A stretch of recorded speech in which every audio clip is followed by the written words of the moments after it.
మరిచిపోయాడు. దేవుని వాక్యాన్ని మరిచిపోతున్నాడు. దేవుడనే ఆయన ఒకడు ఉన్నాడు, ఆయన చూస్తూ ఉన్నాడు, మనము చేసేది ప్రతిదీ చూస్తూ ఉన్నాడు. మరిచిపోయి ఈ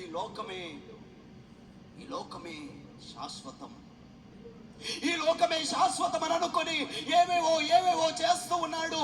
అయితే ప్రియులారా, ఏదో ఒక దినానికి, ఏదో ఒక సమయానికి ప్రతి మనిషి దగ్గరికి మరణం అనేటువంటిది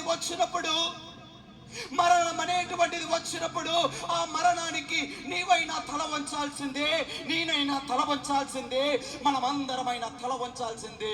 మరణానికి గొప్పవాడని లేదు, చిన్నవాడని లేదు, ఎవడు లేదు.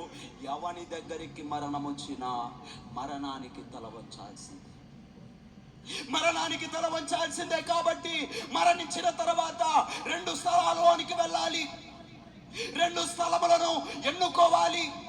ఒకటి ఏమిటయ్యానంటే, మరణించిన తర్వాత మనలో ఉన్నటువంటి ఆత్మ ఎక్కడికి వెళ్ళాలి అంటే, ఒకటి పరలోకానికైనా వెళ్ళాలి, రెండవది నిత్య నరకములోనికైనా.